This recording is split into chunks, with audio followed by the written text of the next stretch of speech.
No one expected the palace statement to contain that name, not the press, not the senior royals, and certainly not Prince Harry. When officials confirmed that Prince Philip's private trust fund would bypass every senior heir and pass entirely to Archie, it wasn't just a financial decision, it was a seismic shockwave through the monarchy. Within minutes, phone lines burned, advisors panicked, and one man reportedly whispered, "This changes everything." Before we go deeper into what this really means for the royal family, make sure to subscribe so you don't miss a single update. The announcement arrived with a calm, almost clinical tone, as if it were routine housekeeping. But nothing about it felt routine. The timing alone raised eyebrows. There had been no prior hints, no subtle leaks, no careful groundwork laid through sympathetic insiders. It dropped without warning, clean and sharp, slicing through a royal narrative that had already been strained to its limits. One sentence, buried in a formal release, carried the weight of generations. Prince Philip's private trust, carefully structured, privately funded, separate from crown assets, would pass in full to Archie, not shared, not divided. Entirely. Confusion spread faster than outrage. Why Archie? Why now? Commentators scrambled for context, historians searched for precedent, and the public tried to decode what felt less like inheritance and more like a deliberate signal. Some insisted it was a grandfather's affectionate gesture. Others suspected strategy. Because in a family where symbolism is currency, bypassing the direct line is never accidental. It is choreography. And this move disrupted the established rhythm of succession without touching the throne itself. Inside private circles, the emotional tremor was reportedly immediate. Sources suggest Harry received confirmation moments before the public statement went live. No grand explanation, no lengthy preface, just the confirmation that his son, his young son, still years away from understanding any of this, had become the sole beneficiary of a legacy tied to one of the monarchy's most formidable figures. The reaction, according to whispers, was not celebration, but stunned silence, gratitude tangled with disbelief, pride colliding with apprehension. And then there were the others, William, Charles, senior advisors who have spent decades protecting institutional continuity. Were they blindsided, or had they known this possibility lingered in sealed documents somewhere deep within royal archives? Officially, there was composure. Unofficially, the questions were sharper, because even if the throne remained untouched, the narrative had shifted. Philip, long regarded as the steady backbone of royal tradition, had chosen to elevate the child of the son who stepped away. That alone carried emotional weight impossible to ignore. Philip's legacy has always been described in terms of duty and discipline, of unflinching loyalty to crown and country. Yet this final financial gesture hinted at something more layered, more personal. It suggested foresight, as if he had seen cracks forming long before the public did. As if he understood that the monarchy's greatest challenge would not come from outside criticism, but from internal fracture. And in quietly directing his private wealth to Archie, he may have been acknowledging that fracture, perhaps even preparing for it. What makes this decision even more unsettling is the growing suspicion that the trust is not as simple as it appears. Legal analysts have already begun murmuring about deeper clauses, about language that could carry implications far beyond money. Timing, conditions, restrictions. The palace has offered no clarification, and in that silence, speculation grows louder. Because when a man known for precision makes a final move like this, it is rarely impulsive. It is intentional, and if this was intentional, then it forces a harder question. Was Philip merely providing for a grandson, or was he making a statement about the future of the monarchy itself? A future where loyalty is tested, independence is contested, and legacy becomes both shield and weapon. The shock is not just in who inherited the trust, but in what that inheritance implies about what was foreseen. But what the public didn't yet understand was that this decision wasn't written in haste. It had been sealed in silence decades ago, and the origins of that trust would reveal a truth far more personal than anyone imagined. For years, Prince Philip was seen as the monarchy's iron backbone, blunt, disciplined, unshakable. But behind that rigid exterior, was a strategist who thought 3 moves ahead. Long before Archie was born, Philip allegedly structured a trust unlike any other royal fund. Not symbolic, not ceremonial, intentional. And buried within its legal architecture was a clause that now feels less like generosity and more like a message. The origins of that trust trace back to a period when the monarchy appeared steady on the surface, yet restless underneath. Philip understood the difference between crown wealth and personal legacy better than most. Crown assets belonged to the institution, bound by centuries of expectation. But this fund was different. It was private, quiet, shielded from ceremonial obligation. It carried his name, his discretion, his foresight. And from the beginning, it was designed not simply to preserve wealth, but to protect influence beyond the reach of shifting public opinion. Those close to him often described Philip as pragmatic to the point of severity. He had witnessed abdications, scandals, generational rebellions. He knew how fragile royal unity could become when modern pressures collided with ancient tradition. According to insiders, his concerns about the monarchy's long-term stability were not dramatic outbursts, but measured reflections. He feared complacency. He questioned whether the institution could evolve without breaking. And in those private reflections, the seeds of this trust began to take shape. There was also his quiet sympathy for the so-called spares in the royal line. Philip had lived that role in his own way, supporting the sovereign, standing one step behind, often misunderstood. He understood the tension of duty without ultimate authority. That empathy, some believe, shaped the architecture of the fund. Because rather than reinforcing the obvious path of succession, he appeared to be strengthening a branch that existed outside its immediate glare. Skipping generations is never accidental in royal planning. It signals intention, it signals perspective. It says, "I see beyond the immediate horizon." Then came the turning point. Harry's departure from frontline duties fractured public perception and internal dynamics alike. In the aftermath, whispers emerged that Philip had revisited his legal documents. A rumoured handwritten amendment, subtle, deliberate, was said to have been inserted during that turbulent period. Not out of anger, not out of defiance, but as recalibration, the language reportedly emphasized autonomy, protection, a future shielded from what he once referred to as institutional pressure. Those words, if true, echo now with startling clarity. Because buried within the trust, analysts suspect, is more than a transfer of funds. There may be language referencing independence from systemic influence, a protective boundary drawn around Archie's future. If that clause exists, it reframes everything. It suggests Philip was not only thinking of inheritance, but of insulation, not only of wealth, but of freedom. And in doing so, he may have acknowledged that the monarchy's greatest test would not be scandal, but rigidity. The deeper this narrative unfolds, the less it resembles a grandfather's simple generosity. It feels strategic, calculated, almost prophetic. If Philip believed the monarchy would face a reckoning between tradition and transformation, then this trust becomes more than financial planning. It becomes positioning, a quiet safeguard placed on a child who represents both continuity and change. And that realization has left palace corridors restless. Because if this was foresight rather than favoritism, then every name absent from that document carries weight. Every omission tells its own story. Every exclusion invites scrutiny. And as senior royals review what was written and what was not, the silence grows heavier. But if this was Philip's final move on the chessboard, the question burning inside palace walls was simple: why exclude everyone else? When the inheritance chart surfaced, one detail stood out more than the fortune itself. Every senior royal line had been bypassed. No William, no Charlotte, no George. Not even shared allocations, just Archie. To some, it looked like favoritism. To others, rebellion from beyond the grave.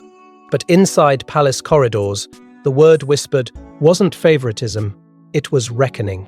The immediate response from William's camp was measured in public and tense in private. There were no dramatic statements, no visible outrage, just controlled silence. But silence inside a royal framework is rarely neutral. It signals calculation. Advisors reportedly gathered within hours, not to contest the legality of the trust, because it was airtight, but to assess the emotional aftershocks. Because while succession remains untouched, symbolism can wound in ways protocol cannot mend. And this symbol cut deep. Speculation quickly turned toward Charles. As monarch, he embodies continuity, stability, the unbroken thread of lineage. For Philip's private wealth to bypass the direct heirs under his reign created an uncomfortable subtext. Was this a quiet vote of confidence in the future, beyond the current structure? Or a subtle reminder that legacy is not always aligned with hierarchy? Those questions lingered in whispered conversations among courtiers who understand that perception, not paperwork, shapes royal power. Royal advisors scrambled to interpret optics before the narrative hardened. Public relations teams examined language, debated tone, and calculated long-term implications. They knew the optics were volatile. The idea that Archie, living largely outside the traditional royal framework, had been elevated in this way disrupted the carefully balanced image of unity. The monarchy survives on symbolism, and this symbolism suggested deviation, a grandfather reaching across institutional lines, a gesture that felt personal rather than political, yet impossible to separate from politics. There were also historical precedents quietly resurfacing. Royal trusts have, on occasion, skipped individuals or favored particular descendants, but rarely in ways that appeared to contradict the gravitational pull of the direct line. That is what made this moment combustible. It was not about money, it was about message. And the message seemed to say that value is not always tied to proximity to the throne. For the younger cousins' names, often invoked as the future of a modern monarchy, the emotional weight was subtle but real. Not resentment, perhaps, but displacement, because even if they inherit titles and duties, they had not inherited this symbolic vote of confidence. And in royal families, symbols echo. They shape how future realliances form, how narratives are built, how loyalties are remembered. The image management crisis unfolded quietly, but intensely. Commentators debated whether this was a fracture or a bridge. Supporters framed it as proof that love transcends institutional tension. Critics framed it as favoritism. The palace attempted to maintain composure, but the story refused to settle. It grew, it evolved, it became a referendum on unity.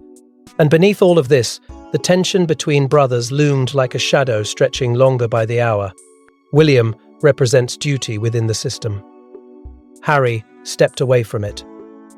Now Philip's final gesture appeared to connect them again through inheritance rather than reconciliation. The irony was impossible to ignore. The very decision meant to protect one branch had reopened the fault line between two. Because while public voices argued over fairness, the private reality was far more complicated. This was not just about who received the trust. It was about what it implied. It was about hierarchy challenged by affection, tradition intersecting with independence, a monarchy forced to confront its own evolving identity. Yet while headlines screamed favoritism, those closest to Harry say his reaction wasn't triumph, it was disbelief. Sources claim Prince Harry didn't celebrate. He didn't even speak for several minutes. When told that Archie alone had inherited Philip's trust, the Duke reportedly asked just one question: why him? For a man who walked away from the institution, this wasn't validation, it was complication. Because accepting the trust meant accepting Philip's final judgment, and possibly reigniting a war Harry thought he had escaped. The silence that followed that question was heavier than any public statement could ever be. This was not a victory. It was not a triumph over critics or proof of loyalty rewarded. It felt personal, deeply personal.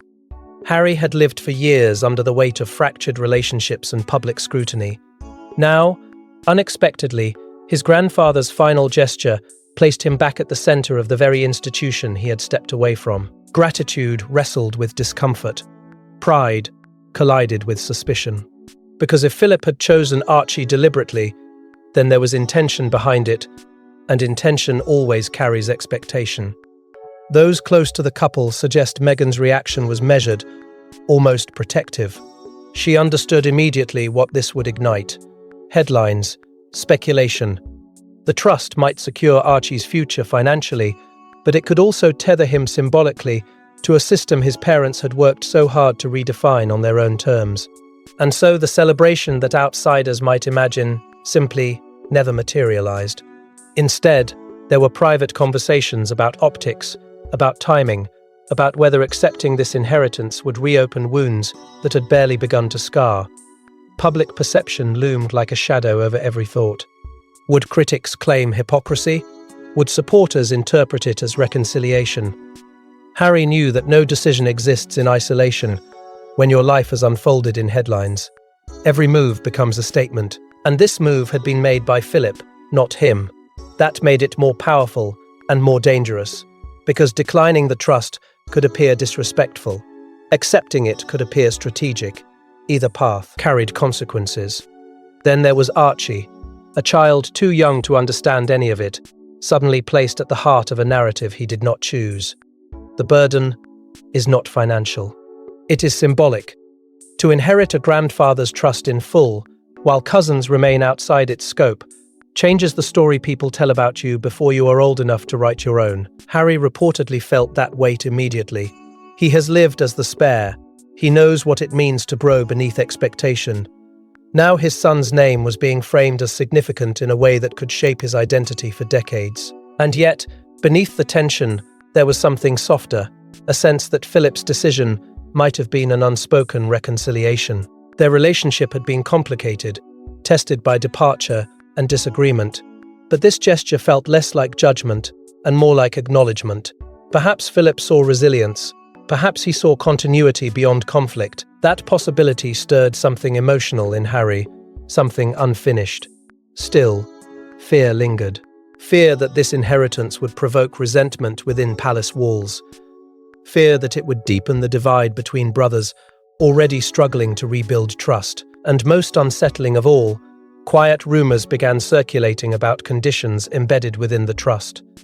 Language about access, timing, oversight, restrictions that could shape how and when the funds are used.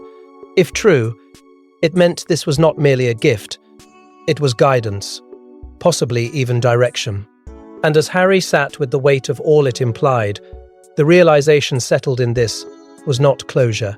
It was another chapter, a chapter that could either bridge what was broken or fracture it further. The trust had been disclosed, the world was watching, and the implications were only beginning to surface. But as Harry processed the emotional weight, palace lawyers were preparing to reveal something even more explosive. It wasn't just money. It was conditional. Embedded deep within the trust documents was an alleged clause, one that may dictate where Archie lives, how he is educated, and under what title he matures. This wasn't simply a gift. It was guidance from beyond the grave. And if enforced, it could quietly pull Harry's son back toward the institution his father left behind. The more legal experts whispered about the language, the heavier the inheritance began to feel. According to insiders familiar with elite estate structures, the trust may include a stipulation regarding education, an expectation that Archie receive part of his formal schooling within the United Kingdom, possibly even within institutions historically tied to royal lineage. Not mandatory in blunt terms, perhaps, but strongly incentivized. Access to full financial benefit, tied to proximity, to heritage, to soil. If true, that detail alone reframes the narrative from generosity to design. Then there is the suggestion of dual ties. Sources speculate the trust may require Archie to maintain formal legal and cultural connections to Britain, regardless of where he resides long-term. That means more than a passport. It signals identity alignment. It implies that Philip wanted his grandson's grandson to remain tethered to the nation he served for decades. In a world where distance can become symbolic detachment, this clause feels intentional, a bridge that cannot be easily burned. Even more intriguing are the rumored guardianship oversight provisions. High-value trusts often appoint advisory panels to ensure funds are managed according to the grantor's principles. If such oversight exists here, it could involve figures connected to Philip's long-standing confidants, individuals, loyal not to shifting family alliances, but to Philip's vision. That possibility complicates everything. It means the inheritance may not rest entirely in parental discretion. It introduces structure, accountability, perhaps even subtle supervision. Another reported layer involves restrictions on commercial exploitation. In an era where royal names carry enormous market power, Philip may have drawn a firm boundary around how his legacy can be monetized. If the trust includes clauses preventing its funds from being used in overt branding or promotional ventures, it signals something profound: protection of dignity over profit, preservation of tradition over trend, a message that some lines should not be crossed, even in modern reinvention. Timing, too, appears strategic. Rumors suggest that full access to the trust may not be granted until Archie reaches a certain age, possibly tied to maturity milestones rather than simple adulthood. This delay serves multiple purposes. It shields a child from premature influence, it allows circumstances to evolve, and it ensures that when Archie finally holds control, he does so with awareness rather than inheritance alone. But beyond logistics lies identity. If these conditions exist, they do more than manage money, they shape narrative. They subtly define who Archie is expected to become. A bridge between two worlds. A child raised beyond palace walls, yet bound by ancestral intention. That duality carries emotional weight. It places him at the crossroads of independence and obligation, long before he can choose which road to walk. For Harry, the implications are immense. Accepting the trust means acknowledging its structure. Challenging it risks appearing defiant toward Philip's final will. He is not just weighing financial acceptance, he is weighing philosophy. Does he honor the framework as written, or does he seek to reinterpret it in alignment with the life he has built outside royal protocol? The decision is not theoretical, it is deeply personal. As legal teams examine each clause, each comma, each carefully chosen phrase, a realization emerges. This trust is less about wealth than about direction.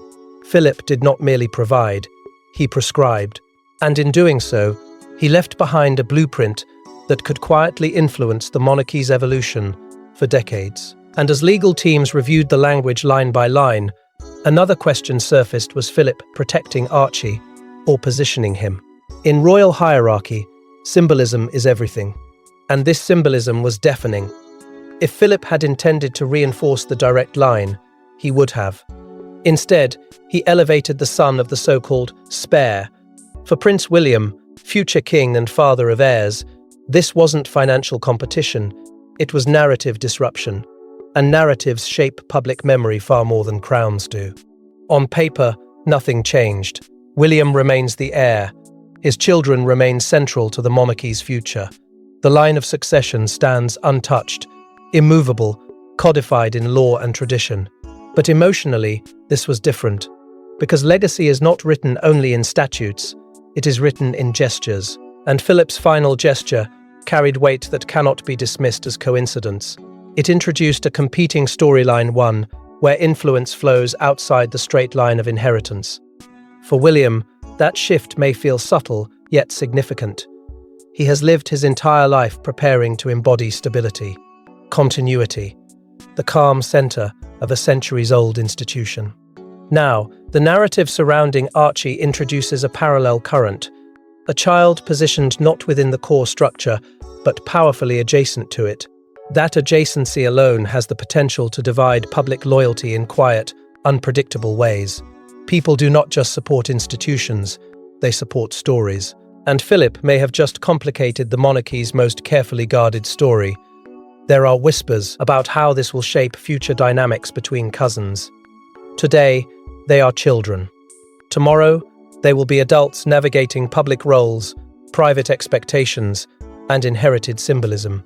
When one branch carries the throne and another carries a singular legacy gift, perceptions form, alliances shift, resentments, however unspoken, can take root, not because of rivalry over power, but because of questions about worth.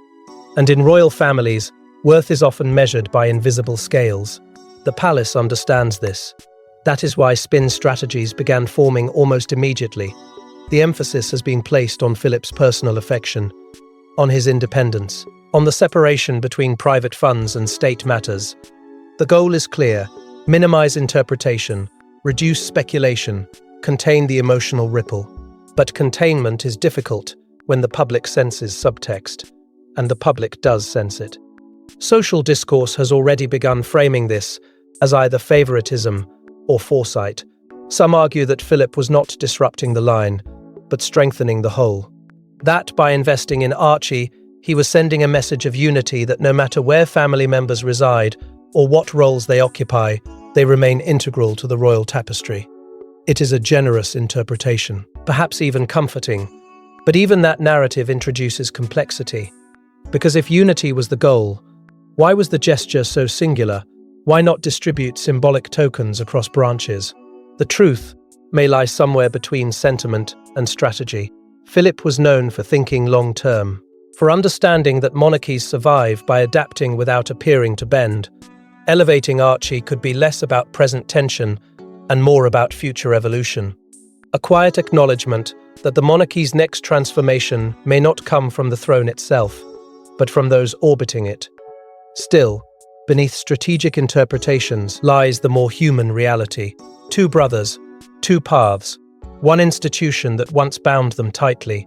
This inheritance does not create their divide, but it touches it. It highlights differences in approach, philosophy, and identity. And when symbolism becomes layered with unresolved emotion, fractures deepen quietly before they become visible. Because beyond rivalry and headlines lies a more haunting possibility, Philip may have foreseen a monarchy transformed by Archie's generation. Prince Philip was never sentimental in public, but his final decisions may reveal a different truth. By entrusting his private fortune to Archie, he may have been declaring faith not in the system, but in the child who stands outside it. This was not rebellion, it was recalibration, a silent endorsement of evolution, and perhaps a warning to the institution he served for over 70 years. For decades, Philip's relationship with the modern monarchy was layered and complex. He upheld its traditions fiercely, defended its rituals, and demanded discipline from those within it. Yet he was also one of the first to recognize that survival required adaptation. He witnessed the world accelerate technology, public scrutiny, social change.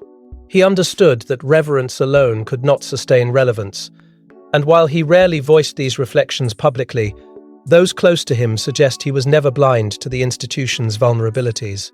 That is what makes this final decision feel deliberate rather than emotional. Philip admired resilience. He respected strength forged under pressure. In many ways, Harry embodied both defiant, controversial, unwilling to conform quietly.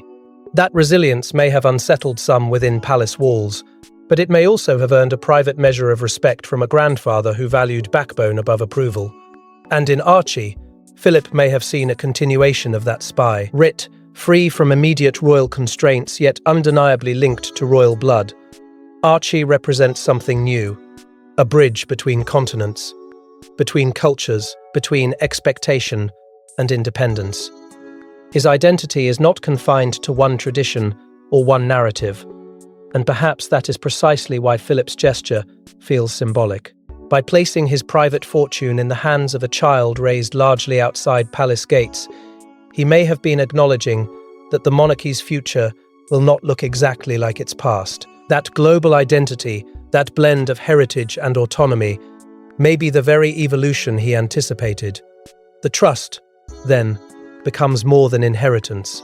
It becomes connection to transformation. It does not reject the institution, nor does it fully embrace departure. Instead, it sits in the middle, holding space for both. That positioning feels intentional. It feels like a final statement without a speech, a quiet recalibration of where legacy flows and how it adapts. There is also power in the symbolism of independence. Philip spent his life inside the machinery of monarchy. To place his private wealth outside its immediate orbit is subtle but striking.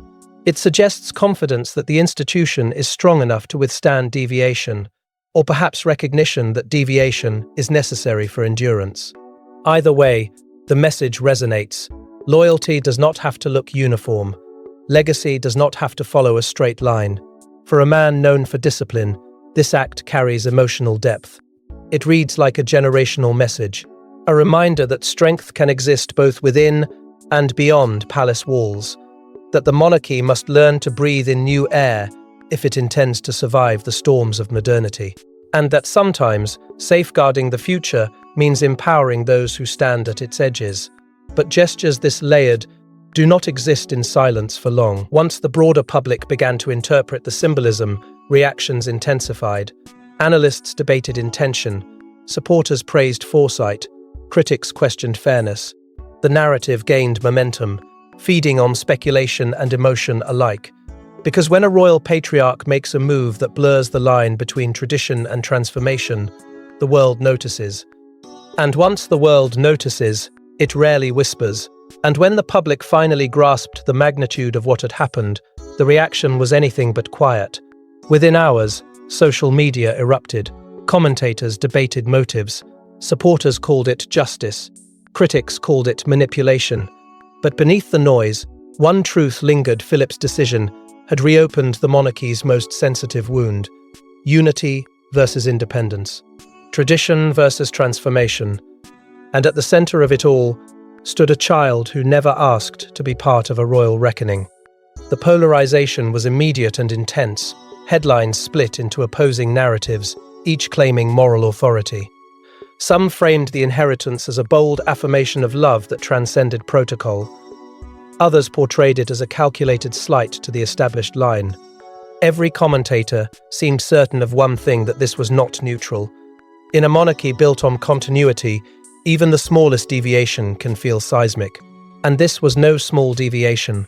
Across the Commonwealth, reactions carried their own layers.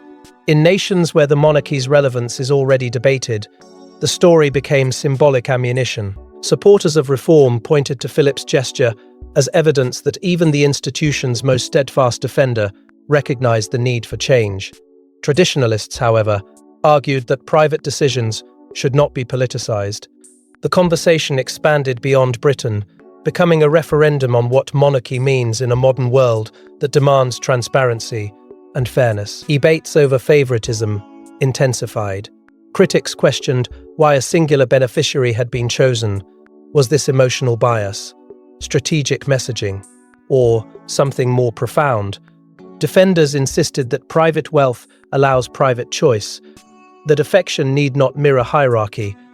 But the deeper issue was never about legality. It was about optics. Because when one branch of a royal family receives a powerful symbolic endorsement, perceptions shift. And perception shapes loyalty. Financial scrutiny soon followed. Analysts began dissecting what was known about the trust's structure, probing its size, its safeguards, its restrictions. Calls for transparency grew louder, even though the fund was personal rather than public. In today's climate, privacy and power rarely coexist comfortably. The monarchy's long-standing reliance on discretion now collided with a public appetite for clarity. Amid the debate, sympathy for Archie quietly swelled. Many saw him not as a symbol, but as a child caught in generational tension. A boy whose name had become headline currency before he could understand its weight. That sympathy added emotional fuel to the narrative. It softened some critics and intensified others. Because when a child becomes the focal point of institutional debate, emotions rarely remain balanced. The palace, for its part, remained measured. Official statements were restrained. Language was careful. There was no visible escalation, no defensive posture, just controlled composure. But silence in the royal sphere is strategic. It buys time. It allows reactions to crest and settle. Yet beneath that composure, decisions were undoubtedly being considered. Responses drafted, futures recalculated. Because beyond the frenzy, one central figure remained quietly pivotal: Harry. The inheritance had been revealed. The conditions had been speculated upon. Public opinion had fractured into camps. But none of it truly solidified until he chose how to respond. Acceptance, reinterpretation, or challenge. Each path would send a different message. Each would either cool the storm or deepen it. And as the noise reached its peak, the realization became unavoidable. This story was not ending with headlines. It was moving toward a decision, a deeply personal choice that would ripple through family, institution, and public perception alike. Because ultimately, the trust fund may not define Archie's future, but how Harry responds to it absolutely will. As the dust settles, one final question looms. Will Prince Harry accept Philip's final gift as intended, or reshape it on his own terms? Accepting the trust could symbolize reconciliation. Rejecting or restructuring, it could solidify separation. Either path carries consequence. And in that choice lies the true shock, not that Archie inherited everything, but that the inheritance forces a family already fractured to confront its deepest fault lines. Harry now stands at a crossroads that feels less financial and more philosophical. One path is quiet acceptance. Honor the document. Respect Philip's conditions. Allow the trust to exist exactly as written. That choice would send a powerful signal, a gesture of humility, perhaps even gratitude. It would imply that despite public rifts and private disagreements, he acknowledges his grandfather's foresight.